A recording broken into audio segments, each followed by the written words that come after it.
বিসমিল্লাহির রহমানির রহিম। আসসালামু আলাইকুম, সবাই কেমন আছেন? আলহামদুলিল্লাহ ভালো আছি। আপনাদের মাঝে আরেকটি ব্লগ ভিডিও নিয়ে চলে আসলাম। তো আজকে যে বিকেলবেলা দুপুরে কাপড় গোসল করে সবাই লাড়া দিয়েছিলাম। তো বিকেলবেলা দেখা যায় কি এখানে কিন্তু একটু রোদ কম থাকে। তো সারাদিনে কিন্তু যে একটু কুয়াশা কুয়াশা ছিল, হালকা একটা রোদ। তো যাই হোক, এই যে আমি কাপড়গুলো নিয়েছি এক সাইডে জড়ো করে রাখছি। আর এই যে আমি মরিচ গাছ আর একটা ফুল গাছ কিনে আনছিলাম নার্সারি থেকে। তো ওখানে পানি ঘরে কোনো রাখার জায়গা নেই, বারান্দা নাই, সেজন্য এখানে রেখে দিয়েছিলাম। তো এই যে পানি দিলাম, পানি দিয়ে কাপড় চোপড়গুলো ঘরে নিয়ে আসলাম। এসে ভেজা কাপড় ছিল, তো বেশি শীতের দিন তো দেখা যায় কাপড় ভালো করে শুকায় না ছায়ার ভিতরে। তো আমি যেগুলো ভেজা কাপড় সেগুলো ঘরের ভিতরে আমার ছেলের রুমে রশি টানানো আছে, ওই রুমে আমি সবসময়ের জন্য ভেজা কাপড়গুলো লাড়া দিই। তো এরপরে যে শুকনো কাপড় চোপড়গুলো আমি ভাঁজ করে ডোয়ারে রেখে দিলাম। আর এত কাপড় চোপড় দেখা যায় কি যে ডোয়ারের ভিতরে কিন্তু একদমই জ্যাম হয়ে গেছে। দেখেন কি অবস্থা করে রাখতেছি। তো 4 জন মানুষের 4টা ড্রয়ার, এই যে সেই ড্রয়ারগুলো একদম ভরা, তারপরে অন্যান্য জায়গায় রাখতে হয়। এতে এরকম করে রাখি। তো যাই হোক, এই যে যার যার কাপড় তার তার ড্রয়ারে করে কিন্তু রেখে দিলাম। রেখে দিয়ে এখন ভাবলাম ঘর দুয়ারগুলো একটু দুপুরবেলা যেহেতু আমরা শুয়েছিলাম দুপুরে খাওয়া দাওয়ার পরে। তো শীতের দিনে কিন্তু একদমই উঠতে ইচ্ছে করে না, দুপুরে পরে শুলে দেখা যায় উঠতে ইচ্ছে করে না, তারপরেও কাজ থাকে, উঠতে হয়। তো এই যে বিছানাপত্রগুলো একটু ঝেড়ে পরিষ্কার করে নিলাম, যেহেতু দুপুরে শুয়েছিলাম।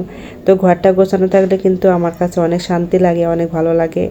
তো এই যে দেখেন রুমটা সুন্দরভাবে গুছিয়ে নিয়ে তারপরে যেহেতু এখন বিকালের দিকে বা সন্ধ্যা হয়ে যাবে, তারপরে ভাবলাম আজকে রাত্রে কি রান্না বান্না করব। তো আজকে ভাবলাম যে আজকে রাত্রে ভাত রান্না করব না।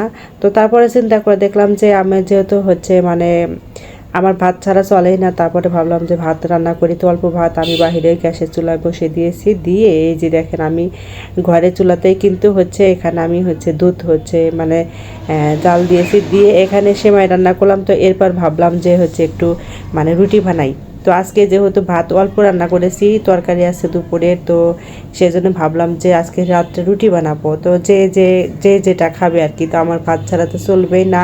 তো দুপুরে তরকারি গরম করে নিয়েছি, সাথে যে সেমাই রান্না করেছি আর রুটি বানাচ্ছি, যে যেটা খায়। মা রুটি বানাতে গিয়ে দেখি এত মশায় যে কোয়াল দড়ি নিয়ে মশা তাড়াচ্ছি। দেখেন একদিকে রুটি বানাচ্ছি, একদিকে এই যে কয়েল জ্বালিয়ে তারপর মশা তাড়াচ্ছি। রুটি বানাচ্ছি এদিকে আমার মেয়ে বলতেছে আমি একটু রুটি ভাজবো। তো আমার মেয়ে দেখেন রুটি কিন্তু সে ভাজতেছে দাঁড়িয়ে দাঁড়িয়ে থেকে। তো আমার একটু উপকারী হচ্ছে। তো যাই হোক, এই যে এরপর আমার মেয়ে কয়েকটা ভেজে দিয়েছে, এরপর আমি আবার কয়েকটা ভেজে নিলাম। তো রাত্রে আমরা ভাতও খাবো আবার রুটি খাবো, যে যেটা খাবে আর কি। তো অনেক সময় না ভাত খেতে ইচ্ছা করে না। তো আমার ছেলেকে জিজ্ঞাসা করলাম বা মেয়েকে জিজ্ঞাসা করলাম ওরা খাবে রুটি খাবে। তো যাই হোক, রুটি বানানো শেষ করে সব কাজ শেষ করে সব কিছু আমি রেডি করে রাখছি রাত্রে। তো আপনাদের ভাইয়া আসার অপেক্ষায়। তো আমরা কিন্তু নিচে বসেই খাই। এরপর সবাই মিলে একসাথে খাওয়া দাওয়া করবো। তো আজকে ভিডিওটা এই পর্যন্তই। সবাই ভালো থাকবেন, সুস্থ থাকবেন। আল্লাহ হাফেজ।